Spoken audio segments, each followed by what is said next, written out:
Okay, what's good, everyone? Okay, so I've been doing research on Elvis Presley, and I really just want to lay a lot of things to rest in regards to him, hence the title, The Truth About Elvis Presley. And the movie about his life, it was pretty good. The guy portrayed him very well. And was Elvis, according to rumors, was he considered racist? That's the question, right? And, you know,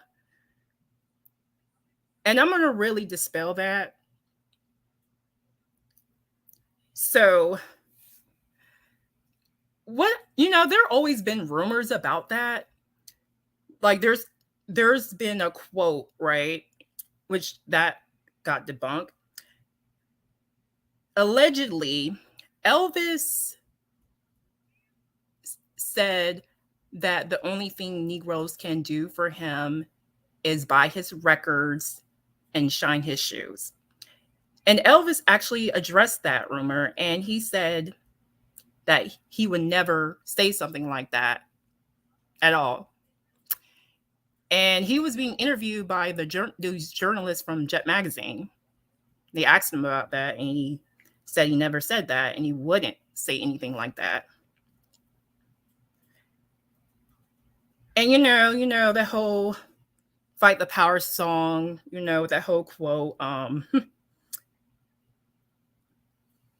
Elvis is a hero to most, but he never meant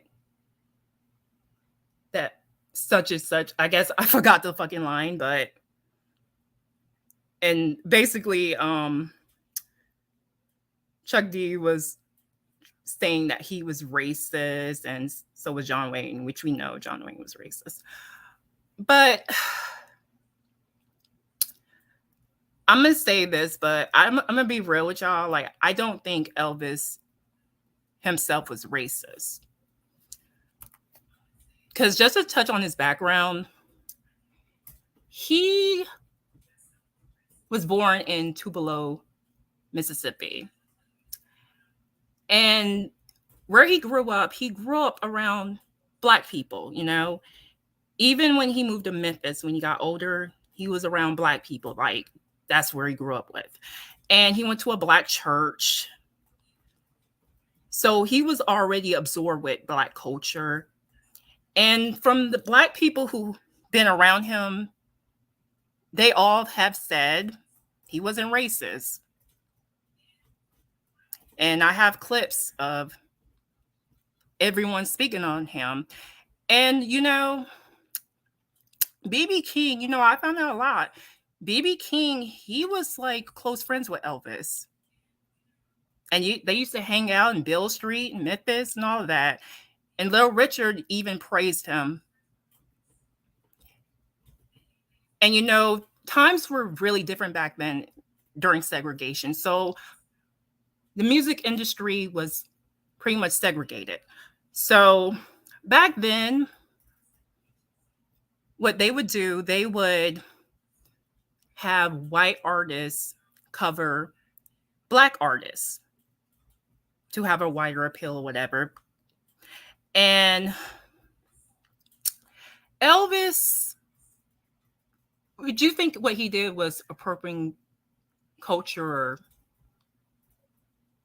appreciate the culture? I mean, I would say yes or no. Because again,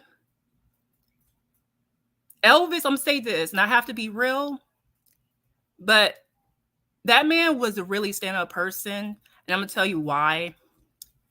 Elvis, even when he was living, he never accepted that title, the King of Rock and Roll.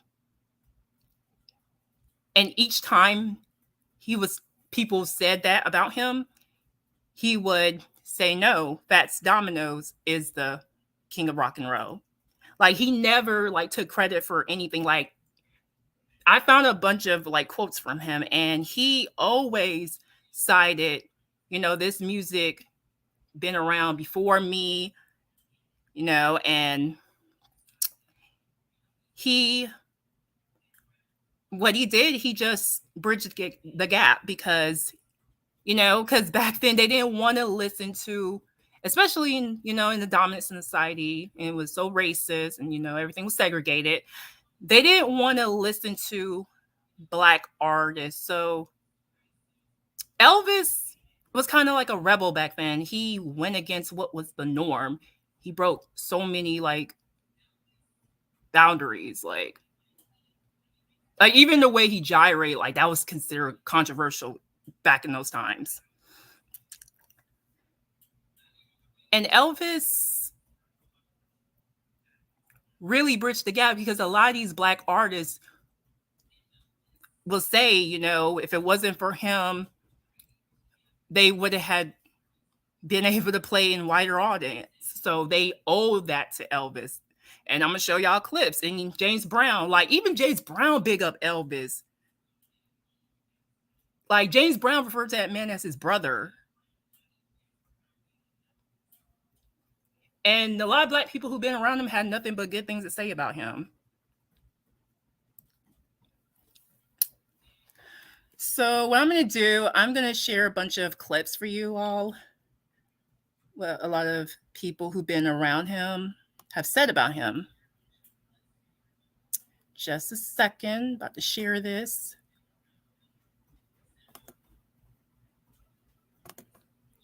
But yeah, Elvis, he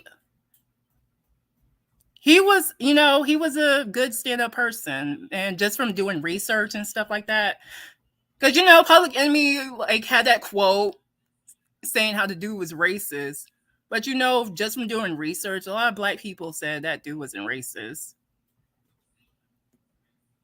If anything, that man was trying to bridge a gap, man. And white people, even the white folks back then, right? They really wasn't. They saw Elvis as a rebel, like you going against the white norm. So yeah, man, Elvis really laid the groundwork, man. A lot of these artists owe their careers to him. Jackie Wilson said nothing but good things about him. So yeah, I'm about to play this clip for y'all. I want to share this. I'm trying to see how to do this. I'm trying to share this for y'all.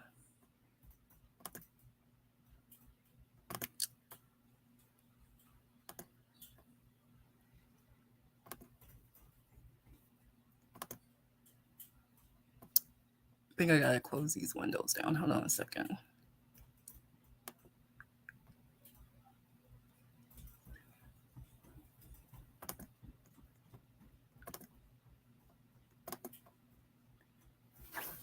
Triple. What's up, Triple? You said Elvis was a thief. Yeah, I thought that too until I did the research on that. And I can't say like Elvis, like the powers that be, they gave him credit.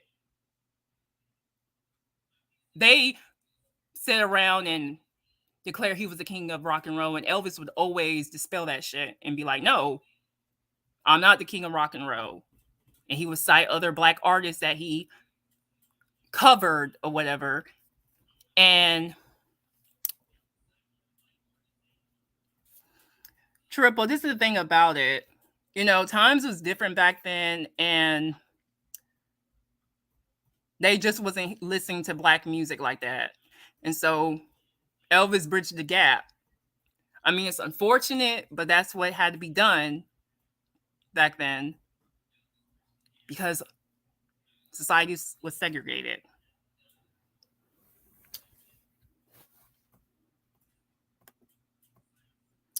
So I'm like going to play this. I want y'all to see. I'm trying to see how to share this.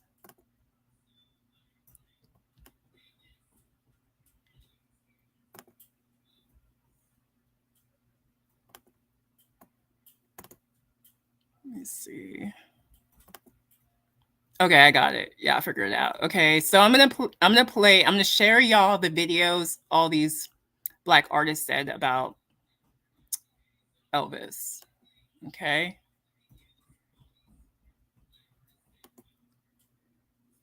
Here goes.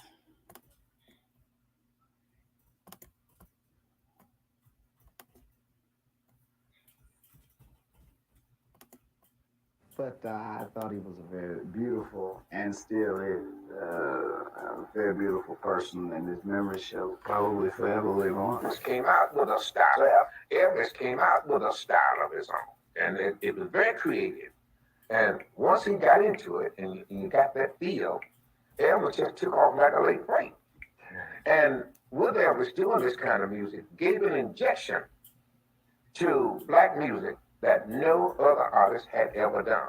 At the Hilton Lounge in Las Vegas, somebody came and handed me a note and said Presley, and Sammy Davis was in the audience, you know. And of course, that makes you get on your P's and Q's and play some of your new stuff or whatever, you know. And I did, and near the end of the number and the show, they did a little step in the high out there. They got. I guess I was kind of a loner, but I wasn't much different than the other kids I grew up with. I'd hang around parts of Tupelo my folks never even knew about. If Mama had known where I was half the time, I would have caught hell for it.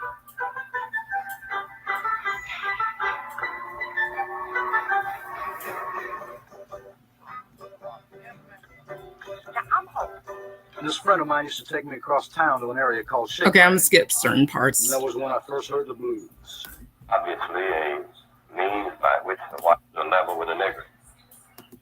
Been doing so well back. The nigger music. Start feeling. Been doing so well back at the time of Sun Recording Company because of his action, his ways presenting the songs and things that he did, and everybody mostly turned him down. And because first thing he had Negroes' ways. This is what they didn't really at that time. They didn't want to accept. By black performers, and he, in essence, because of at that particular time the kind of backwards mental capability that many people had as judging a person because of the color of their skin is somewhat still does exist, but back then it was worse. And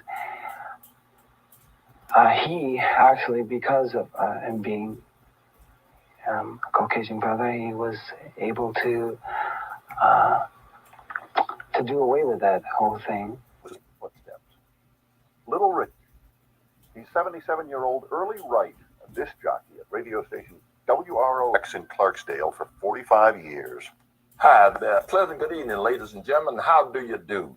This is your soul man to be with you until I get through.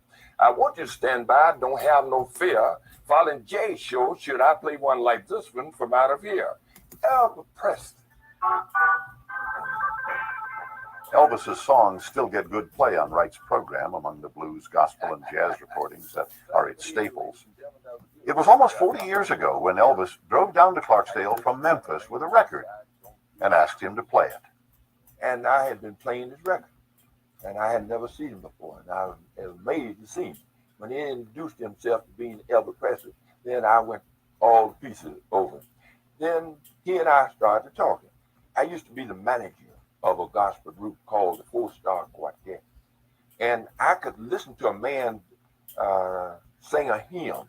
I could listen to a man sometime talk. I did that. And I could pick him out whether he could fit in my group. And talking to Elvis Presley, I could see a great future in him. It's no accident that Wright recognized Elvis's strong gospel roots. Here at the East Trigg Baptist Church in Memphis, older members of the congregation remember Elvis joining in with the choir while in high school. These were rousing sessions led by the charismatic pastor, the Reverend W. Herbert Brewster, and featuring gospel-singing spellbinders like Queen C. Anderson. Like most black people in the South, and to whose throat God has pressed down a harp of 1,000 strings, it only needed tuning. Elvis's voice was that type of voice that agreed with the thought of Calvary. He had that kind of bent and inclination and attitude that suggested that God could use him. He was a bundle of energy set to music. And that echo will never die. I don't think there's ever been an artist that when his name went on the marquee, they knew he was coming. People came from all over the world. I never heard of that.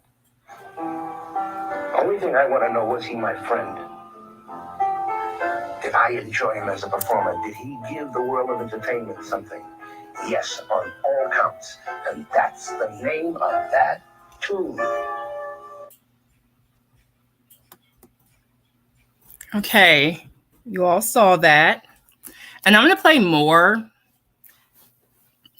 There's because some clips had James Brown speaking of him and whatever. And yeah, so yeah, we have, yeah, so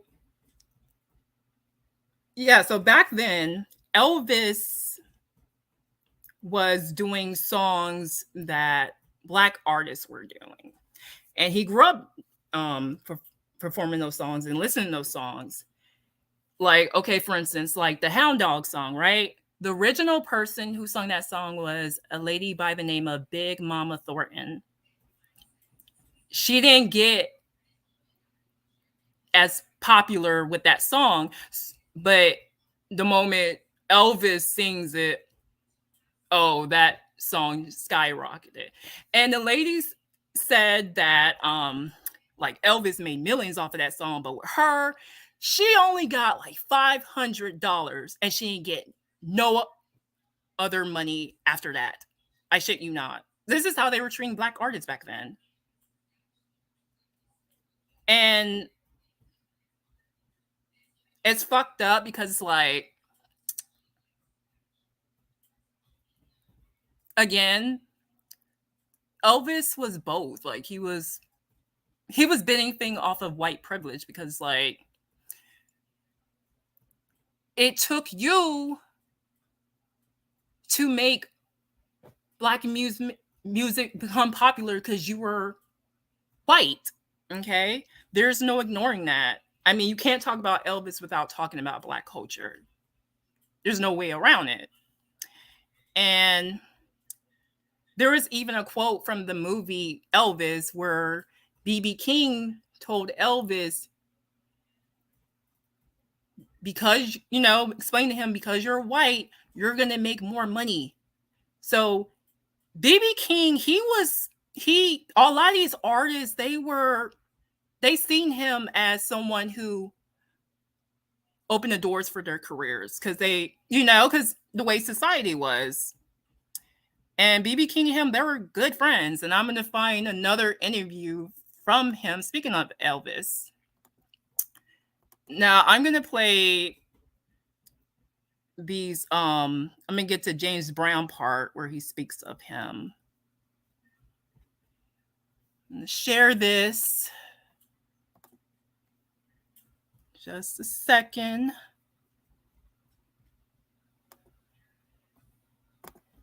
Okay, let's see here.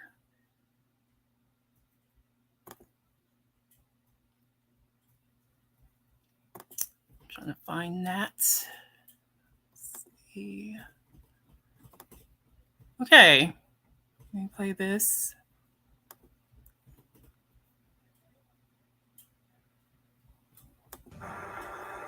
And to whose throat God has pressed down a harp of 1,000 strings, It only needed tuning.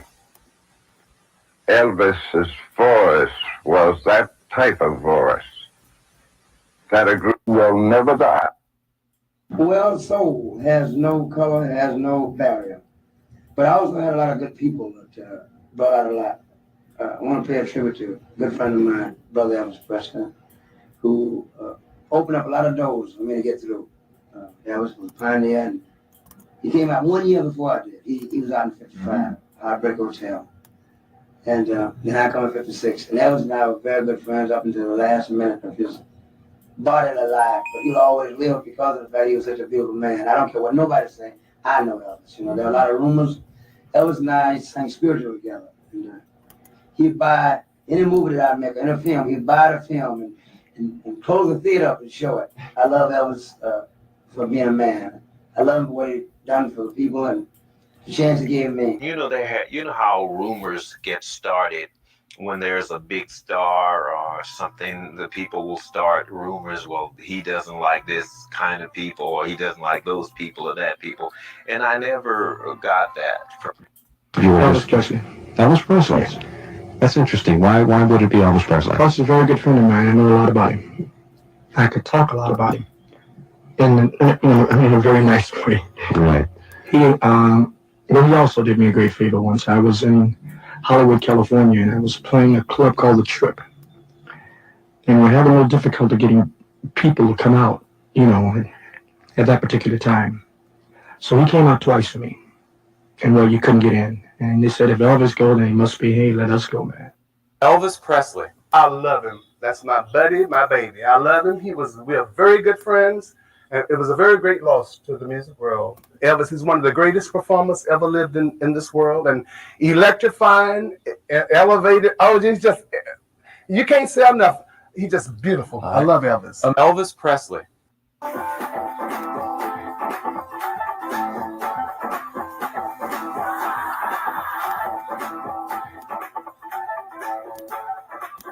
Okay. Saw that clip. So yeah, man. I mean, it's too many black people who've been around him said otherwise, man. That man wasn't racist. Now, did he benefit from white privilege? Of course. Just like Eminem is our Elvis. Let's be real. And the thing is,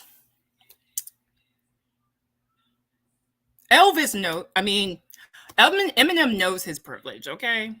So he is not in denial about that. Triple, why do you think Elvis is racist? I mean, I've already dispelled the rumors.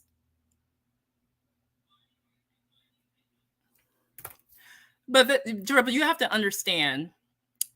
Hey, Pros, how are you? You have to understand, he didn't steal their music, because I'm going to tell you what stealing means. That man, I can't say Elvis stole music from them because he always cited these artists. Like, I can't say that, man. It would be one thing if he never gave these artists credit. It's unfortunate because the music industry didn't want to play black artists, so it took Elvis, a white man, to perform those songs for a wider audience, because America is fucking racist. That's why. And it's so sad, like so much of our history, like, is erased. Like, okay, for instance, Rosetta Tharpe or whatever, she was the godmother of rock and roll. Like, she perfected the electric guitar. And Elvis was inspired. He got inspiration from her. And so she performed in London at one point, right? And do you know what they said? They thought she was copying after Elvis, and she had to get them together. No. Elvis got inspiration from me. You see what I mean? So it's all about giving credit where credit is due. Like, I can't say Elvis was out here stealing music, because he always said I got from these artists. He would always cite these people, and he never declared he was the king of rock and roll. I found quotes like he always said, "I'm not the king of rock and roll," and always said Fats Domino's was. He said that's where he got his inspiration from. He would cite a lot of these black artists. And Little Richard even said in a quote back in 1990, he even said this. He said, Elvis, he said, if Elvis was black, he wouldn't be where he is. But Little Richard also said that if he was white, Little Richard himself, if he was white, he would have got farther in the industry. You see what I mean?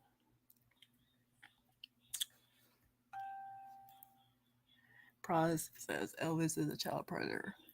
Well, he met his wife, Priscilla, when she was 14, or whatever, and then they didn't get married till she was 18. But yeah, he met her when she was 14 during that time. And I don't think they touched that much on that in the film. They totally erased that part. I'm not going to spoil it, but yeah. So, yeah, and, a fun fact, Whitney Houston, mother, Cissy Houston, she sung backup for Elvis. If you all didn't know that.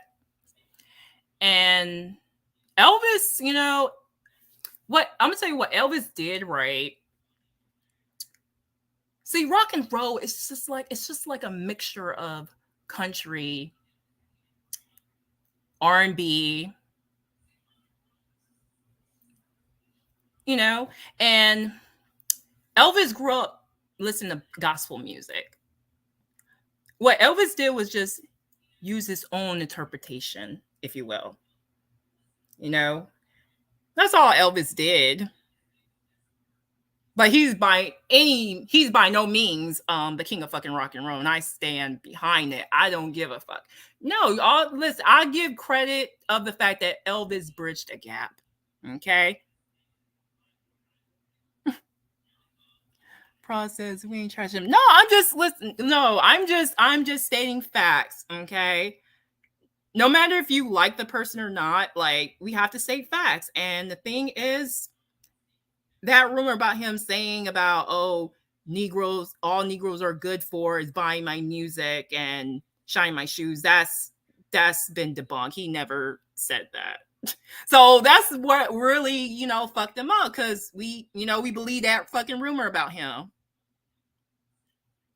Bridge the gap, Ross. Yeah, yes, I'm gonna explain to you when I say bridge the gap. Okay. Because during that time, especially during segregation, right? The music industry was segregated. So Elvis he basically made it okay for his white fans to enjoy black music. Okay. And he helped open doors for other black artists, to get wider audience. That is true, Paul. That's what I'm saying. Michael Jackson, he took it a whole nother level. Michael Jackson is the king of pop, and the whole world loves Michael Jackson. So Michael Jackson surpassed fucking Elvis in every shape and form. So yeah, that's what I mean when I say bridge a gap. No, will never say Elvis is the king of rock and roll. No, because other people came before him, okay? And I refuse to refer to him as the king of rock and roll. No, I'm going to bring attention to artists that came before him, okay? Because black people have been erased in history, and it's time to bring attention to those artists. It's time to bring attention to Big Mama Thornton, the lady who originally sung Hound Dog. And that song Elvis did called That's All Right. The original artist for that song was none other than a guy named Arthur Big Boy Crudup. And that original song came out in the 40s. So Elvis like covered that song. And yeah, so but Elvis always like cited these black artists. It's not like, that's what I'm saying, like if Elvis was truly a thief, he would just act like he just came up with that shit alone. No, that's the powers that be that want to erase black people. But Elvis, when he was alive, he always cited those black artists. He did. I mean, you don't have to like the dude, but I'm just stating facts based off my research, and finding quotes from him and all that. So I'm just basing off of that. Like, doesn't mean you have to like the guy. I'm just saying a fact. Process, were you there? No, I'm reading quotes. Like, I had to do research on this shit. Because I like to do research on things. Like, if it's something I don't know, like, I try to do research on this stuff. Because, like I said, like, when I was, because the rumors, I did think, I did wonder, was that true about him saying that quote about Negroes are only good for buying his music and shining his shoes.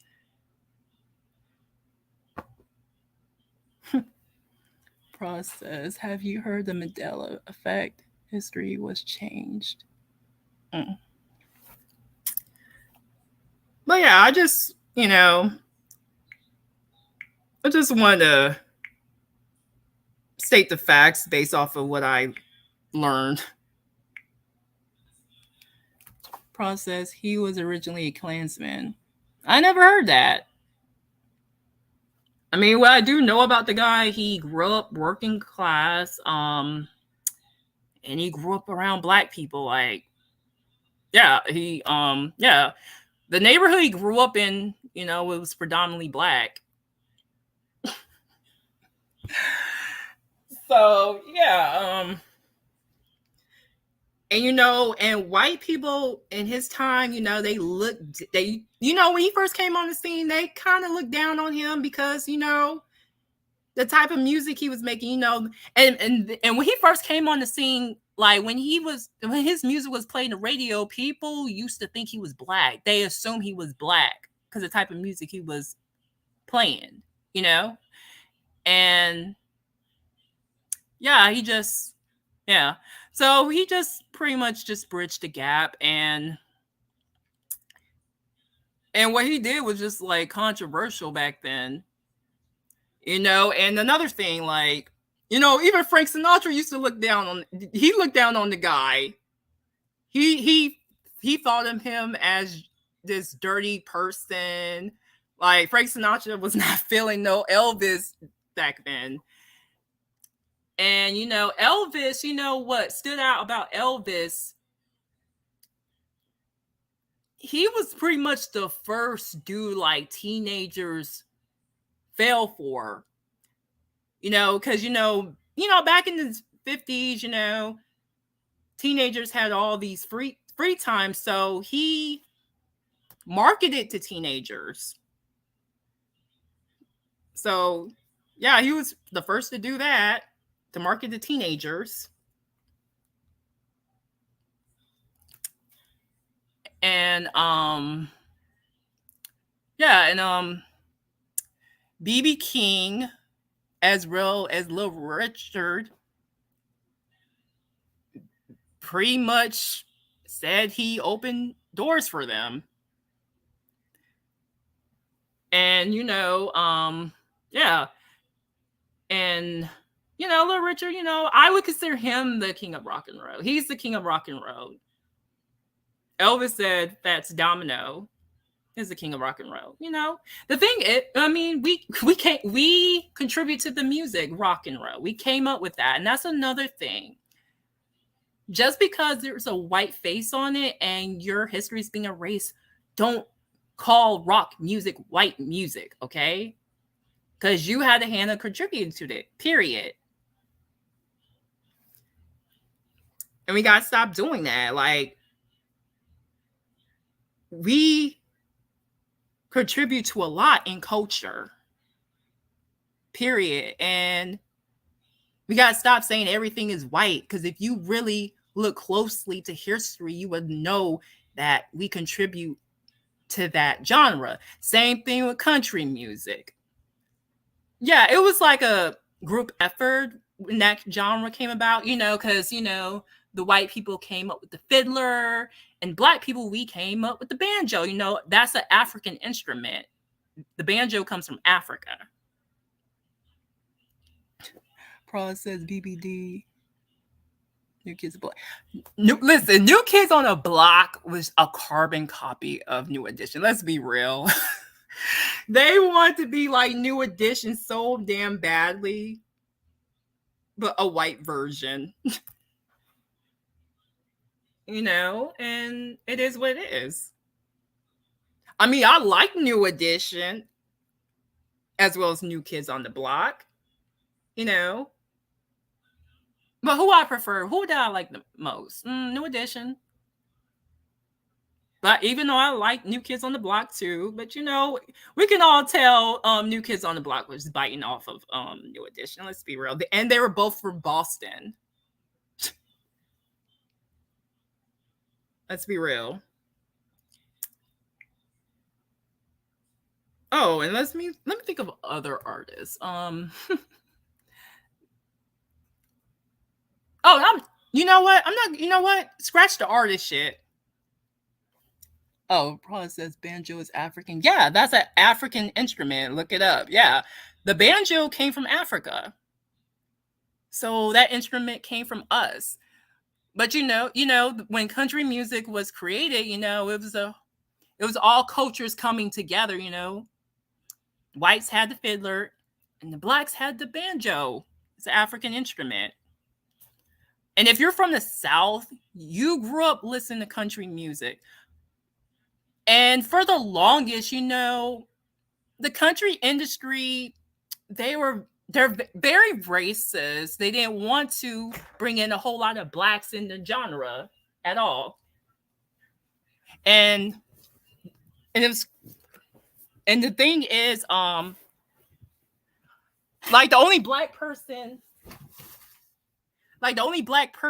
I know of that did country music was the lead singer from Hootie and the Blowfish. I mean, yeah.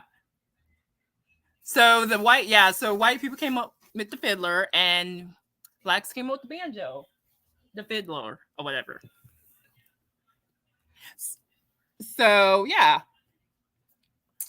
So Proz, you didn't know the banjo was an African instrument? Yeah, it is. So I just want to touch on that. Oh, and not talking about artists, but Friends was a ripoff from Living Single. And you can totally tell that. So yeah. And you can totally tell, like, even like, I'm sorry, but I would always prefer Living Single. Friends was okay, but it's like, I thought that show was a snooze fest. I'm sorry, I thought the show was overrated. Hey James, how are you? Because think about it, because Living Single came out in 1993, and then the following year they dropped Friends. They wanted to be like Living Single so damn badly, and it was so obvious when I watched that show back then. I was like, oh my, like when I first seen that show, Friends, I was like, oh man, they're really fucking biting off of Living Single. Seriously. Proz says, yeah, they tried to disclassify Old Town Road. Yeah, they were, and it took Miley Cyrus' father, Billy Ray Cyrus, to get on the track to help Lil Nas X out, because that was some racist bullshit. Like, how can you say Old Town Road wasn't country enough? That's some bullshit. They only said that shit because he's black, and Yeah, that was some bullshit back then. And I liked a couple of country music back then, but it felt alienating because I didn't see that many black artists mainstream wise in the genre. Like the only person I knew of was the guy from Hootie and the fucking Blowfish. That's it. Now nowadays, there's this guy named Jimmy Allen and a couple of artists. I mean, it's slowly getting better. Still some work to be done. And I loved Who Needed Blowfish when I was younger. And it was crazy how that seems like the only genre like black artists have a hard time getting in. Like we covered, hip hop, we covered R&B, even rock music. But even that sometimes get erased. But you got people like Willow Smith doing rock. So it's a lot of, black artists that does rock music. So was Elvis a culture appropriator or appreciate the culture? Yes and no. Okay? Because he benefited off of white privilege. But he also appreciated black music because he always cited where that music came from and the artist. So yeah, that's my take on that. Until next time, peace.